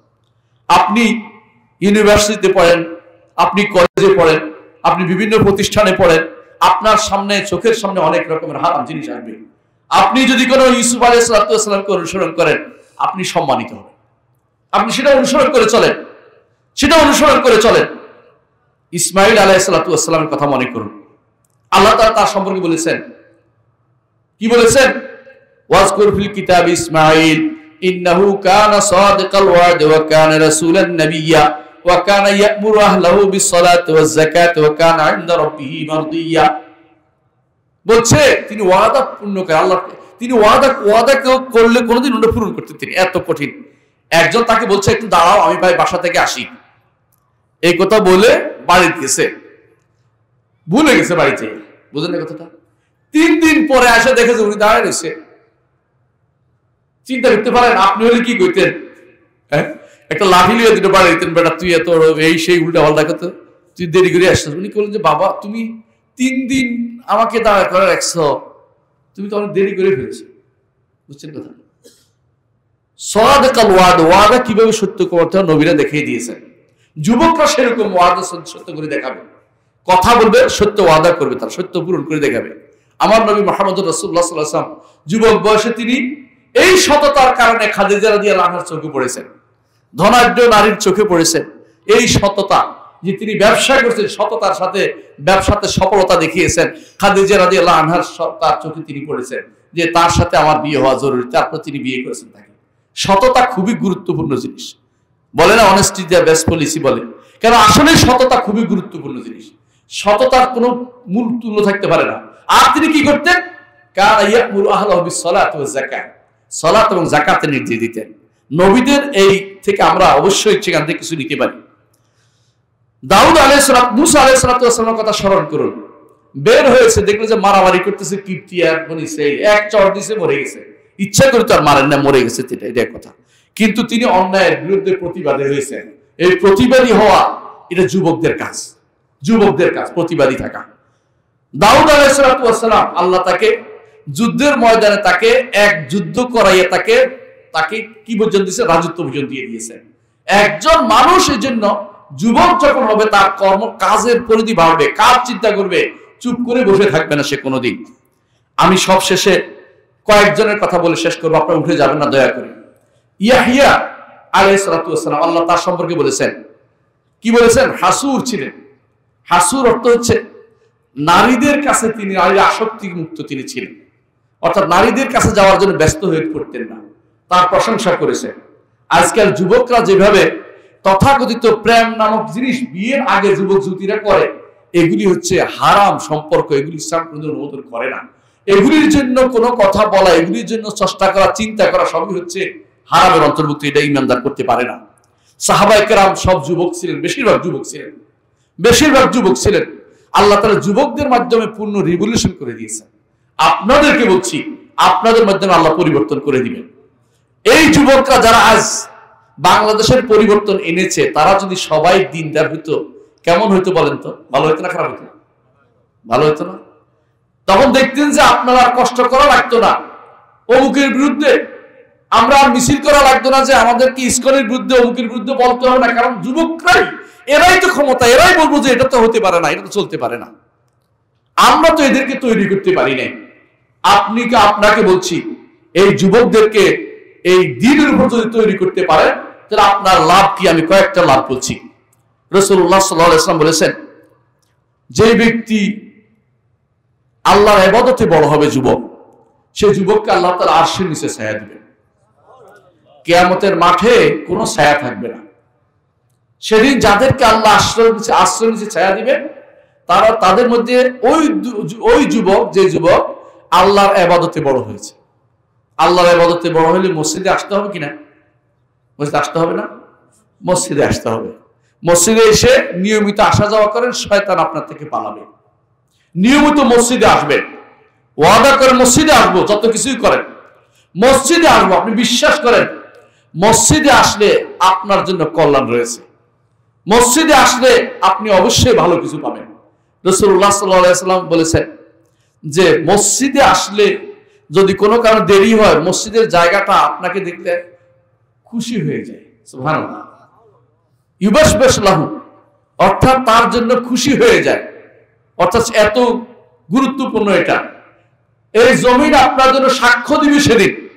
এই জমিন আপনার জন্য সাক্ষ্য দিবে যে আমাকে এই যুবক বয়সে আমাকে সেজদা করেছিল, যুবক বয়সে আমাকে সেজদা দিয়েছিল আপনার জন্য আল্লাহ, আপনি তাকে জাহান্নামের থেকে মুক্তি দেন। জমিন আপনার জন্য সাক্ষ্য দিবে সেদিন। তো মসজিদে আসার উপকার আপনার বেশি। রাসূলুল্লাহ সাল্লাল্লাহু আলাইহি ওয়াসাল্লাম আরো বলেছেন 5টি জিনিসকে 5টি জিনিসের আগে স্থান দাও। এর মধ্যে একটি বলেছেন যৌবনকে বৃদ্ধের আগে স্থান দাও। ঠিক কিনা বলেন? যৌবন বয়সে যে ইবাদত করতে পারবেন, বৃদ্ধ বয়সে ইবাদত করতে পারবেন না। বৃদ্ধ বয়সে আপনি ওযু করতে গেলে কাশি আসবে, কাশি দিলে ওযু চলে যায়। যৌবন বয়সে আপনি একটা ওযু দিয়ে যোহর, আসর, মাগরিব, এশা পর্যন্ত পড়তে পারে অনেকে। কারণ যুবকদের ওযু, তাদের শরীর সুঠাম থাকে, কাজ করতে পারে। আল্লাহর কাছে এই যুবকদের ইবাদত বেশি প্রিয়, যুবক বয়সের ইবাদত আল্লাহর কাছে বেশি প্রিয়। এই জন্য হাসরের দিন অতিরিক্ত একটা প্রশ্ন করা হবে, আর উমরিহি ফিমা আফনা, জীবন কিসে ব্যয় করেছে একটা প্রশ্ন তো অবশ্যই করবেন। আর একটা প্রশ্ন করবেন আন শাবাবিহি ফিমা আবলা, যৌবন বয়স তুমি কিসে ব্যয় করেছো। যৌবনটা আলাদা একটা প্রশ্ন হবে রে ভাই। সুতরাং যৌবনের প্রশ্নের উত্তরটা রেডি রাখেন, যৌবনের প্রশ্নের উত্তরটা রেডি রাখেন। তাহলে আমাদের কি করতে হবে আমি সংক্ষেপে বলছি। 1 নম্বর হচ্ছে আমরা একমাত্র আল্লাহর ইবাদত করব। কার ইবাদত করব? আল্লাহ। আল্লাহ তাআলা বলেছেন ওয়া মা খালাকতুল জিন্না ওয়াল ইনসা ইল্লা লিয়াবুদুন, আমি জিন এবং মানুষকে একমাত্র আমার ইবাদতের সৃষ্টি করেছি, রিজিক চাই না। এই ইবাদত কঠিন নয়। যারা যুবক আছে, পয়সা নাই, তাদের জন্য একটা মাত্র ইবাদত রয়েছে, আর বাকিগুলি মেনে নিলে হইল। বছরে একবার শুধু রোজা আসে, রোজাতে তার উপকার, তার যে সমস্ত পার্থিব চাহিদা আছে এগুলি কমিয়ে দিবে, অন্তত তাকে বাঁচিয়ে রাখবে, ভালো অবস্থা থাকবে। আর যদি প্রতিদিন সালাতের মধ্যে থাকে, ইন্না সালাতা তানহা আনিল ফাহশাই ওয়াল মুনকার, অশ্লীলতা থেকে সে বেঁচে যাবে এবং খারাপ কাজ থেকে বেঁচে যাবে। যেই সময়টা সালাতের মধ্যে থাকবে, অন্তত এই সময়টা হারাম ছবি দেখা থেকে বাঁচছে। ঠিক কিনা বলেন? নিঃসন্দেহ সময়টা অন্তত আপনার বাঁচছে, ওই সময়টা আপনার গুনাহ থেকে বেঁচে গেছে। 5 ওয়াক্ত আসা যাওয়ার মধ্যে সময়টা ব্যয় করুন। যেই সময়টা আল্লাহর জন্য ব্যয় করবেন, এটা আখিরাতে উঠবে। আর যেই সময়টা আপনি শয়তানের পথে ব্যয় করবেন, আখিরাতে সেটা আপনার বিরুদ্ধে যাবে। সেই জন্য আল্লাহর ইবাদতে 1 নম্বর কাজ হচ্ছে আল্লাহর ইবাদতে নিজেকে ব্যয় করুন। দ্বিতীয় হচ্ছে একমাত্র মুহাম্মদুর রাসূলুল্লাহ সাল্লাল্লাহু আলাইহি ওয়াসাল্লামকে অনুসরণ করুন। অনুসরণের জন্য নেতা খেতা সব বাদ দেন। অমুক তমুক দেশের বাইরে কে কি রেখেছে এটা দেখবেন না, রাসূলুল্লাহ সাল্লাল্লাহু আলাইহি ওয়াসাল্লামকে অনুসরণ করুন। আমি একবার দেখলাম ঢাকার কিছু যুবক দাড়ি রাখছে। আমি ক্লাসে যাইয়া বললাম যে মাশাআল্লাহ, এবার দেখলাম খুব ভালো খবর। কি ছাত্র বলে কি খবর? আমি বললাম যে ঢাকার যুবকরা দাড়ি রাখছে। বলে স্যার ওই দাড়ি আপনার সুন্নত দাড়ি রাখে না। বলে কি রে? ওই তাদের এক খেলোয়াড় দাড়ি রাখছে দেখে তারা একটা দাড়ি রেখে দিচ্ছে। আউযুবিল্লাহ। কার অনুসরণ করছে সে? কাফের অনুসরণ করে চলেছে। আজ আমাদের মেয়েরা তাদের চুলকে সাজানোর দিক থেকে, চলার দিক থেকে কাফের নারীদের অনুসরণ করে চলে। আর আমাদের যুবকরা কাফের পুরুষদের অনুসরণ করে চলছে। তারা আল্লাহ রাসূল সাল্লাল্লাহু আলাইহি ওয়াসাল্লামের সুন্নতের অনুসরণ করছে না। আল্লাহ রাসূল সাল্লাল্লাহু আলাইহি ওয়াসাল্লামের সুন্নতের অনুসরণ করলে একদিকে সওয়াব, একদিকে হেদায়েত, একদিকে গুনাহ থেকে বাঁচার জন্য তার একটা অবলম্বন, 3টি অবলম্বন একসাথে পেয়ে যাচ্ছে। এটা তারা করে না। 3 নম্বর যে কাজটি করবেন, কাকে অনুসরণ করবেন, একজন আদর্শ ঠিক করেন। আদর্শ ঠিক করেন। আল্লাহ তাআলা বলেছেন ওয়াত্তাবি সাবিলা মান আনাবা ইলাইয়া, যে আমার দিকে প্রত্যাবর্তন করে তার পথটা অনুসরণ করো। আল্লাহর দিকে প্রত্যাবর্তন করছে কারা? সাহাবায়ে কেরাম। সবার আগে কারা? সাহাবায়ে কেরাম। সাহাবায়ে কেরামের মধ্যে আমি কয়েকজন নাম বলবো, শেষ করব ইনশাআল্লাহ। 1 নম্বর হচ্ছে মুসা ইবনে উমাইর রাদিয়াল্লাহু আনহু। মুসা ইবনে উমাইর রাদিয়াল্লাহু আনহু এমন এক যুবক, রাসূলুল্লাহ সাল্লাল্লাহু আলাইহি ওয়াসাল্লাম তাকে মক্কাতে পাঠিয়েছেন, মক্কা থেকে মদিনায় পাঠিয়েছেন যে আমি যাওয়ার আগে তুমি দেখো, ইসলামের দাওয়াত দাও। তিনি মদিনায় এসে এমন কোন ঘর রাখেন নাই যেটা ঈমানদার হয়নি। আল্লাহু আকবার। যুবকের কাজ হচ্ছে দাওয়াতের পথে লেগে থাকা। সাহাবায়ে কেরাম এই কাজটি দেখিয়ে দিয়েছেন, মুসা ইবনে উমাইর রাদিয়াল্লাহু আনহু করে দেখাইছেন। তিনি হচ্ছে মুসা ইবনে উমাইর রাদিয়াল্লাহু আনহু। আমাদের সমাজে আছে 17 বছর পর্যন্ত ফলারে কেবল খাইয়ে দেয়, মেয়েরও খাওয়াই দেয়, রান্না করে করে পারে না তারে আরো কিছু করে খাওয়াই দিতে ঘুমের মধ্যে। অথচ দেখেন 17 বছর বয়সে মোহাম্মদ বিন কাসেম কি জয় করেছেন বলেন তো? হিন্দুস্তান জয় করেছে, সিন্ধু সহ কিরমান সহ বিভিন্ন বিশাল এলাকা জয় করেছে, রাজা তাহিরকে পরাজিত করেছে 17 বছর বয়সে। আর 17 বছর বয়সে আপনি যুবক হন না, আপনার বিয়ের বয়স হয়নি বলে অনেকে বলে নাউজুবিল্লাহ। মানে 17 বছর বয়সে নেতৃত্ব দিছে বিশাল, যেই নেতৃত্বের কারণে ভারতবর্ষ আজ ইসলামের আলো দেখতে পেয়েছে। সেই নেতৃত্বের কারণে আপনার মতো যুবক কিন্তু অনেক কিছু করতে পারে, কিন্তু আপনি নিজেকে কোনদিন ছোট মনে করবেন না।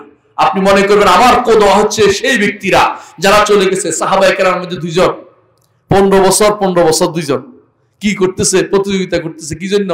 যুদ্ধে যাবে। একজন 15 বছর হওয়ার কারণে রাসূল অনুমতি দিলেন যে যাও তুমি যেতে পারবে। আরেকজন বললেন ইয়া রাসূলুল্লাহ আমি কিন্তু তাকে কুস্তিতে হারাই দিতে পারি, আমার বয়স কম হলে কি হয়েছে?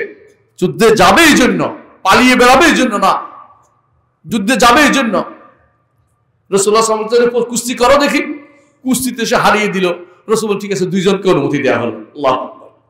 15 বছরের মধ্যে 14 বছর 15 বছরের লোকেরা সেদিন জিহাদে যাওয়ার জন্য প্রস্তুত। আর 14-15 বছর আপনাদের কি শিশু? ওটা কিসের শিশু? ওটা বিয়ে করা দিলে নাতি করলইব কদিন পর, মানে ছেলে হইব, ছেলের ঘরে নাতি হয়ে যাবে 21 বছর বয়সে, এটা শিশু রয়ে গেছে।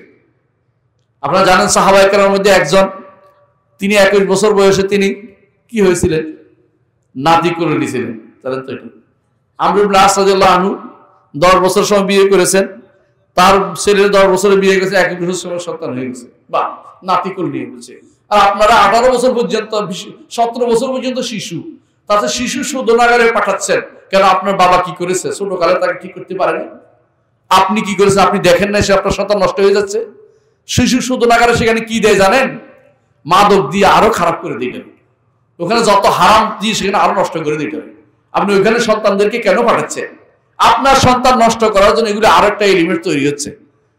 আপনার সন্তানকে কিশোর শোধনাগারে না পাঠিয়ে আপনি শোধন করুন, ছোট কাল থেকে ঠিক করুন, আল্লাহর কাছে দোয়া করবেন, যে দোয়া আমরা একটু আগে বলেছি। অবশ্যই আপনাকে মনে রাখতে হবে ইবনে ওমর রাদিয়াল্লাহু আনহু তিনি সারা জীবন কখনো তিনি চাকরি পান নাই। চাকরি বুঝেন তো? তার বাবা খলিফাতুল মুসলিমিন ছিলেন, কিন্তু ছেলে চাকরি পায় নাই। একদিন তিনি দেখলেন ছোট মেয়ে লিখে পড়ে যাচ্ছে, বলে যে ওমর বলে যে এটা কি তোমার মেয়েটা? না, হ্যাঁ এটা আমার মেয়ে। বলে এই অবস্থা কেন? পড়ে যাচ্ছে। বলে আপনি কিছু না দিলে আমি তারা খাওয়াবো কি? বলছে আমার দিকে তাকিয়ে দেখো না, তুমি কিছু কাজ করো, কাজ করে তারপর সন্তান সন্ততি লালন পালন করো। শিখিয়ে দিলেন ওমর রাদিয়াল্লাহু আনহু কাজ করে খেতে হবে। ইবনে ওমর রাদিয়াল্লাহু আনহু ইবাদতে কেমন ছিলেন? ইচ্ছা করে তিনি আবেদ ছিলেন, যুবক বয়সে মসজিদে থাকতেন, এবং তিনি বলছেন যে আমরা তখনকার সময় ঘুমাইতাম কোথায়? জায়গা নেই, মসজিদে এসে ঘুমাই থাকতাম। মসজিদ আমাদের জন্য জায়গা ছিল, এখনকার যুবকরা ক্লাব হয়ে যাচ্ছে। ওই ক্লাবে না গিয়ে মসজিদটাকে ক্লাব বানিয়ে মসজিদে আসুন যুবকদের নিয়ে, আপনার পরবর্তী জেনারেশন মসজিদে থাকুন, এটা আপনার জন্য সবচেয়ে বেশি উপকার দেবে। এটা আপনার জন্য যতক্ষণ মসজিদে থাকবেন ততক্ষণ এক সালাত থেকে এক সালাত অপেক্ষা থেকে কি হয়? রাসূলুল্লাহ সাল্লাল্লাহু আলাইহি ওয়াসাল্লাম বলেছেন ফেরেশতারা আপনার জন্য দোয়া করতে থাকে, আল্লাহ একে ক্ষমা করে দিন, আল্লাহ একে ক্ষমা করে দিন। ফেরেশতার দোয়া আপনি পাবেন যদি মসজিদে বসে থাকেন সালাতের জন্য। এটা পারবেন তো? আর যদি কোরআন তেলাওয়াত করতে থাকেন আপনার সব হতেই থাকবে, কোরআন সব হতেই থাকবে। যদি একটা শিক্ষা দিতে পারে, একটা হাদিস কাউকে শিক্ষা দিতে পারেন, সেটা সাদাকা জারিয়া হিসেবে চলতেই থাকবে। অসুবিধা কোথায়? আপনার সময়টা কেন নষ্ট করছেন? যে সময়টা পাবেন আল্লাহর জন্য সেটা ব্যয় করুন। এই জন্য প্রতিদিন কোরআন তেলাওয়াত করবেন মসজিদে এসে। প্রতিদিন আমরা যেন কোরআন তেলাওয়াত করি। 4 নম্বর কাজ হচ্ছে কোরআন তেলাওয়াত করব, কোরআন পড়ব। 5 নম্বর প্রতিদিন কোন একটা দার্সে অংশগ্রহণ করব, শিখবো বা শেখাবো, শিখবো বা শেখাবো। আমি একজনের কথা বারবার বলি, কখনো কখনো আমেরিকাতে এক কালো ভদ্রলোক ইসলাম গ্রহণ করছে। তিনি মসজিদে ঢুকছে, আসে ইমাম থাকতে মাইকটা নিয়ে নিছে। ইমাম সাহেব ভয় পেয়ে গেছে যে কালো তো মারে টারে, তো মাইক দিয়ে দিছে। মাইক নিয়ে এসে বলতেছে আলহামদুলিল্লাহ রাব্বিল আলামিন আর রহমানির রহিম মালিক ইয়াউমিদ্দিন ইয়্যাকা না'বুদু ওয়া ইয়্যাকা নাস্তাঈন ইহদিনাস সিরাতাল মুস্তাকিম সিরাতাল লাযীনা আন'আমতা আলাইহিম গায়রিল মাগদুবি আলাইহিম ওয়ালাদ-দাল্লিন আমিন। এটা বলে সে চোখের পানি ফেলতে বলতেছে আমি একটুকু মুখস্থ করছি, আমি একটুকু তোমাদেরকে শোনাই দিলাম। আল্লাহ, আমি শুনেছি আমার নবী বলেছেন, একটা আয়াত হলো তোমরা মানুষের কাছে প্রচার করো। একটা আয়াত হলো, আমি নবীকে ভালোবাসি, আমি কিছু পারি না, আমি এই সূরা ফাতিহা পারি, তোমাদেরকে সূরা ফাতিহা শোনাচ্ছি। এই কথা বলে আবার কাঁদতে কাঁদতে চলে যাচ্ছে। আপনি কি পারেন না সূরা ফাতিহাটাও কাউকে শিখাতে? আপনার আশেপাশের ছেলেগুলি ঘুরে না বলতে পারেন না যে সূরা ফাতিহাটা বলো দেখি বাবা? আপনি শিখাতে পারেন না? আপনার সন্তান কেন সূরা ফাতিহা শিখান না? আপনি কেন দিন শিখান না, কোরআন শিক্ষা দিচ্ছেন না? একটা দার্সে বসুন, একটা দার্স শিক্ষা দেন, নিজে দেন, আরেকজনকে একটা দার্স দেওয়ার চেষ্টা করুন। কঠিন কিছু না, আলহামদুলিল্লাহ। এখন আমাদের তাফসীর আছে, এখান থেকে কিছু আয়াত সিলেক্ট করেন, শিখে আসুন। 10টা আয়াতের ব্যাখ্যা বলুন যে আজকে এই আয়াতগুলি ব্যাখ্যা করছি। অথবা অন্তত আপনি ফেসবুকে দেন, 10টা আয়াত দেন, অন্তত হারাম থেকে বাঁচার একটা এলিমেন্টস হবে, কিছু মানুষ অন্তত ভালোটা শিখবে। ভালো কিছু দেওয়ার চেষ্টা করুন। আর 6 নম্বর হচ্ছে, যে কাজটা কখনো ছাড়তে পারবেন না, এটা হচ্ছে সালাত। নিয়মিত সালাত পড়ুন। কেন সালাত ছাড়বেন না? সালাতের গুরুত্ব কত বেশি আল্লাহ আকাশে ডেকে নিয়ে ফরজ করে দিয়েছেন। মুহাম্মদ রাসূলুল্লাহ সাল্লাল্লাহু আলাইহি ওয়াসাল্লাম যখন মেরাজের রাতে আকাশে গেছেন, সেখানে ফরজ করেছেন। ঠিক না বলেন? ঠিক কিনা বলেন? এর অর্থ হচ্ছে গুরুত্ব এত বেশি যে এইটা আকাশে আল্লাহ তাআলা ফরজ করে দিয়েছেন, এটার গুরুত্ব সবচেয়ে বেশি। দ্বিতীয়ত, সালাত কারোর জন্য মাফ নাই। 7 বছর থেকে শুরু করে যতদিন পর্যন্ত বিবেক আছে ততদিন পর্যন্ত আপনার সালাত করতে হবে। সালাত কারো উপরে মাপ নাই। কিন্তু আপনার অনেক কিছু ছাড় পেয়ে যায়। আপনার অর্থ নাই, যাকাত নাই, অর্থ নাই, হজ নাই, শরীর সামর্থ্য নাই, শ্রম নাই, খাওয়াই দিলে হচ্ছে গরিবের খাওয়াই দিলে শ্রম লাগতেছে না, কিন্তু সালাত কিন্তু মাপ পাবেন না আপনি কোনোদিন। আপনার যেভাবে পারেন সেভাবে সালাত পড়তেই হবে। এই সালাত হচ্ছে ঈমান। সালাত এই জন্য, সালাত হচ্ছে ঈমান। যার সালাত নাই তার ঈমান নেই। আমাদের সমাজে আমরা এটা ভালো করে জানি, এই সমাজে সালাতের গুরুত্ব আছে, কিন্তু মসজিদে হাজির হয় না। মসজিদে হাজির হতে হবে। বেশিরভাগ ইমামের নিকট সালাত হচ্ছে ফরজ আল কিফায়া, জামাতের সাথে পড়া ফরজে কিফায়া। যাদের গুনাহগার হবে, যদি জামাত ঠিক মতো না হয় গুনাহ হবে। কেউ কেউ ফরজ আইনও বলেছেন। এই জন্য বলছি, কোন কোন ইমাম ফরজ আইন বলছে প্রত্যেকের উপরে, যার সামর্থ্য আছে প্রত্যেক সামর্থ্যবান পুরুষের উপরে মসজিদে গিয়ে সালাত আদায় করতে হয়। এই জন্য ইবনে মাসউদ রাদিয়াল্লাহু বলেছেন, যদি কেউ ঘরে সালাত আদায় করে তোমরা রাসূলের আদর্শ ছেড়ে দিলে, রাসূলের আদর্শ ছেড়ে পথভ্রষ্ট হয়ে গেলে। ইবনে মাসউদ রাদিয়াল্লাহু সেটা হাদিসে বলেছেন। সালাত আরেকটি যে কাজটি করেছে হচ্ছে আপনার যে খালি সময়টা পূরণ করে। অধিকাংশ মানুষ সময় পূরণ করতে পায় না, বলে যে সময় কখন, অর্থাৎ সময়টা কাটে না। অনেকে বলে সময় কাটতেছে না। প্রিয় ভাইয়েরা, সময় কাটার জন্য উত্তম কাজ হচ্ছে সালাত। শুআয়ব আলাইহিস সালাম তিনি বেশিরভাগ সময় সালাত আদায় করতেন। এটা দেখে যখন তিনি ঈমানের দাওয়াত দিয়েছে, তখন তার সাথীরা কি বলল? ইয়া শুআয়ব আসসালাতুকা তা'মুরুকা আন নাতরুকা মা ইয়াবুদু আবাউনা আও আন নাফআলা ফি আমওয়ালিনা মা নাশা। শুআয়ব, সালাত তোমারে উল্টাপাল্টা করে দিচ্ছে, সালাতের কারণে তুমি আমাদের বেশি ধরতেছ। অর্থাৎ নবীরা বেশি বেশি সালাত আদায় করতেন। এই জন্য নবীদের অনুসারী হতে হলে যত বেশি পারেন সালাত আদায় করেন। মুহাম্মদ রাসূলুল্লাহ সাল্লাল্লাহু আলাইহি ওয়াসাল্লাম কানা ইযা হাযাবা আমরুন কামা ইলা সালাত, বিপদ দেখলে সালাতে দাঁড়িয়ে যেতেন। আল্লাহর সাথে সম্পর্ক ঝালাই করে নেয়া, এর চেয়ে উত্তম কোনো পদ্ধতি নাই। উত্তম কোনো পদ্ধতি নাই। কেন? সালাত যদি আপনি বুঝে পড়লে আপনি বুঝবেন যে আমি আমার রবের সাথে কথা বলছি। যখন বলে আলহামদুলিল্লাহ রাব্বিল আলামিন, আল্লাহ জবাব দেয় কিনা বলেন তো? কি বলে? কি বলে? আমার বান্দা আমার প্রশংসা করেছে। সুবহানাল্লাহ। প্রত্যেকটা মানুষের উত্তর আল্লাহ দিচ্ছেন। একসাথে কোটি কোটি কোটি কোটি মানুষ বলছে, আল্লাহ তার উত্তর দিচ্ছে। আল্লাহ আপনার সাথে কথা বলছে। কত মজার জিনিস, আমার রব আমার সাথে কথা বলতেছে। আপনি অন্য কোনোভাবে কি কথা বলার সুযোগ আছে? আর কোনোভাবে কথা বলার সুযোগ নাই। এই সালাতের মাধ্যমে আপনি আপনার রবের সাথে কথা বলার একটা সুযোগ পেয়ে যাচ্ছেন। যখন আর রহমানুর রহিম, তখন বলে আমার বান্দা আমার মর্যাদা ঘোষণা করছে। যখন আল মালিক ইয়াউমিদ্দিন, বলেন যে আমার বান্দা আমার স্তুতি গাইলো। যখন ইয়্যাকা না'বুদু ওয়া ইয়্যাকা নাস্তাঈন, আল্লাহ বলে এটা আমার জন্য, এটা আমার জন্য, আমার জন্য আমার বান্দা যা চায় আমি তাকে তা দেব। এরপর আপনি কি চান? ইহদিনাস সিরাতাল মুস্তাকিম, আল্লাহ আমাকে সরল পথে দিন, সরল পথটি আমাকে দিয়ে দিন। আল্লাহ তাআলা আপনাকে দিবেন, সরল পথে রাখবেন। এই দোয়া আপনাকে প্রতি মুহূর্তে করতে হবে। কেন করতে হবে প্রতি মুহূর্ত? যে কোনো সময় অন্তর এদিক সেদিক হয়ে যেতে পারে। যত বেশি সালাতে থাকবেন অন্তর ঠিক থাকবে। এই জন্য সালাতটা বুঝে পড়ুন। আমার একটা ছোট্ট বই আছে, সালাত জেনে বুঝে পড়ুন। সালাত জেনে বুঝে পড়ুন। ইন্টারনেটে পাবেন, রকমারিতে পাবেন, নিয়ে নেবেন ইনশাআল্লাহ। ছোট্ট বই, বেশি পয়সা নিবে না, 50-60 টাকা নিবে। এটা আশা করি আপনাদের অসুবিধা হবে না। সালাত জেনে বুঝে পড়ুন, তাহলে সালাতের শব্দগুলো অর্থ বুঝতে পারবেন। সালাতে আমরা কি বলতেছি প্রত্যেকটা শব্দের অর্থ জানা দরকার। শেষ বৈঠকে যে বসেন, আপনি কি জানেন কিভাবে কি বলেন? কি বলেন? আত্তাহিয়াতু লিল্লাহি, সমস্ত প্রশংসা, সমস্ত সম্বোধন, সমস্ত সম্মান কার জন্য? আল্লাহর জন্য। ওয়াসসালাওয়াতু ওয়াত-তাইয়্যিবাতু, পবিত্রতা, সালাত, যত কিছু আছে কার জন্য? আল্লাহর জন্য। আসসালামু আলাইকা আইয়ুহান নবী, এবার কারে দিচ্ছেন? রাসূলকে সালাম দিচ্ছেন, বুঝেন তো? আসসালামু আলাইনা ওয়া আলা ইবাদিল্লাহিস সালিহিন, আমাদের উপরও শান্তি হোক। সুবহানাল্লাহ, নিজের উপর দোয়া করতেছেন। ওয়া আলা ইবাদিল্লাহিস সালিহিন, যত মানুষ পৃথিবীতে সালাত আদায়কারী আছে, সালেহ বান্দা, সবার জন্য আপনি দোয়া করছেন। আর দোয়া করলে কি লাভ জানেন? দোয়া করলে কি লাভ? ফেরেশতা বলবে তোমার জন্য তা হোক, ফেরেশতা বলবে তোমার জন্য অতটুকু হোক, ফেরেশতারা আপনার জন্য দোয়া করবে। এই সুযোগ আপনি কেন হারাবেন? এক একটা সালাত রাসূলুল্লাহ সাল্লাল্লাহু আলাইহি ওয়াসাল্লাম জন্য বলেছেন, জাওয়ালাত কুররাতু আইনি ফিস সালাহ, জাওয়ালাত কুররাতু আইনি ফিস সালাহ, আমার চক্ষু শীতলকারী জিনিস হচ্ছে সালাত।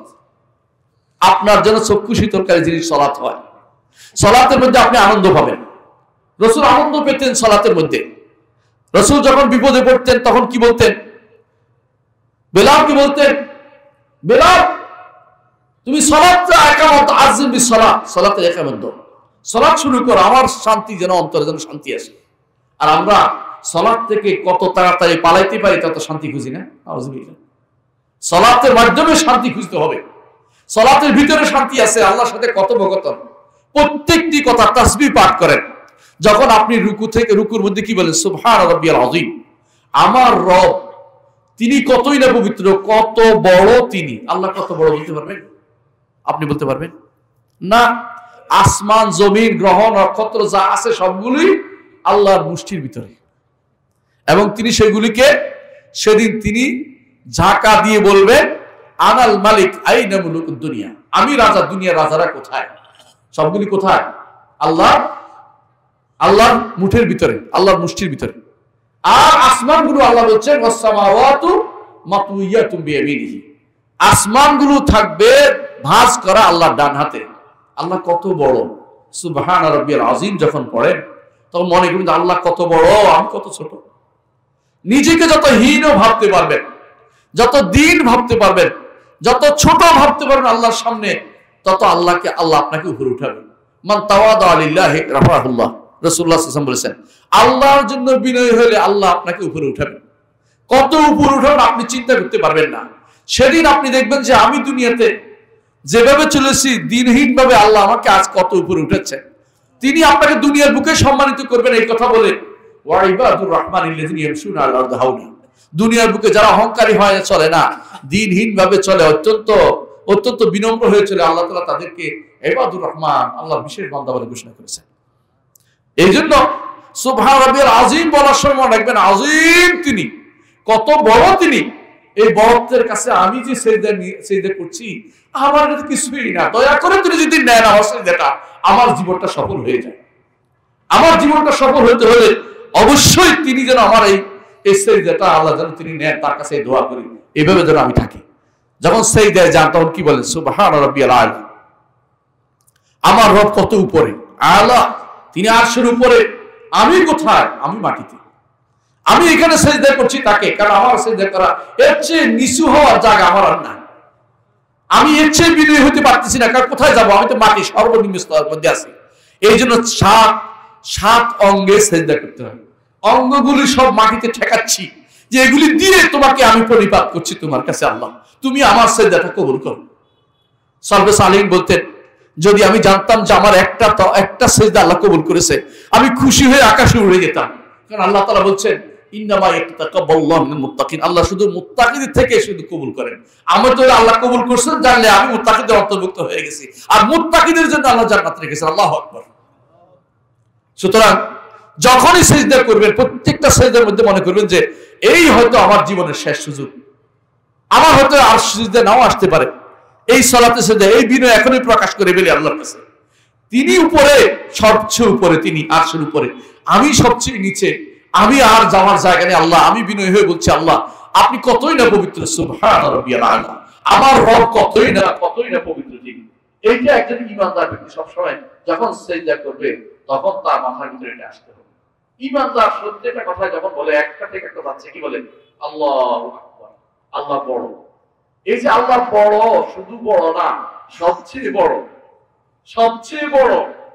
আযানও শিক্ষা দিচ্ছে, একামতও বলতেছেন, সালাতের মধ্যেও বলতেছেন। আবার যখন একটু আগে যখন আপনি টাকা দিচ্ছে একজন লিল্লাহি তাকবীর বলছেন, সাহাবায়ে কেরাম যখন সফর করতেন, এটা কিন্তু অনেকে আবার ঘরে নিয়ে আসছে দোয়া, এটা ঘরের দোয়া না, এটা লিফটের দোয়া না, এটা হচ্ছে সফরের দোয়া। সফর করতেন, উঁচু জায়গায় উঠলে তারা বলতেন আল্লাহু আকবার, নিচু জায়গায় নামে সুবহানাল্লাহ বলতেন। তাসবিহ এবং তাকবীর তাদের এটা ছিল, এটা তাদের আদর্শ ছিল। এটা ইবনে উসাইমিন রাহমাতুল্লাহ বলেছেন এটা শুধু সফরের সাথে খাস। কেন বলতেন? উঁচু জায়গায় উঠছে এইজন্য। আল্লাহ বড়, উঁচু, তিনি উপরে, এই জন্য বোঝানোর জন্য তিনি কত উপরে, তিনি কত উপরে। আপনি যখন বিমানে উঠবেন সবচেয়ে উপরে উঠছেন, আল্লাহ কিন্তু আপনি মনে করছেন কত উপরে দেওয়া যাচ্ছেন, কত ম্যাগের ভিতরে যাচ্ছেন, কিন্তু আসমান তো কেউ দেখতে পায় নাই। এই পুরো আসমান গুলো আল্লাহর হাতে ভাঁজ করা থাকবে। কত বড় তিনি, কত মহান তিনি। তিনি আমার মতো একজন মানুষকে ঈমান দিয়েছেন, আমাকে সুস্থতা দিয়েছেন। আমি এই যুবক, যে যুবক আজ গুনাহ করে বেড়াচ্ছি, আমাকে গুনাহ করার মতো যে শক্তি, এটা তো আমাকে তিনিই দিয়েছেন। এটাকে হারামের মধ্যে আমি কেন ব্যয় করতেছি? এটা কেন এটা হারামে আমি হালাল ব্যয় করছি না? এজন্য আসুন, আমি আমার বক্তব্য দীর্ঘায়িত করবো না, আমি তো একটুকুই বলবো, আল্লাহ যেন আমাদের কবুল করুন, আমিন। আল্লাহ যেন আমাদের যুবকদের কবুল করুন, আমিন। যুবকদেরকে অনুরোধ জানাবো, আপনারা মসজিদমুখী হন, মসজিদমুখী হন, আপনারা মসজিদমুখী হন। আপনাদেরকে বিভিন্নভাবে বিভ্রান্ত করার জন্য এদিক সেদিক থেকে লোকেরা আসবে, দেখবে এদিকে আসো, এদিকে আসো। আল্লাহর বস্তে এদিক সেদিক যাবেন না।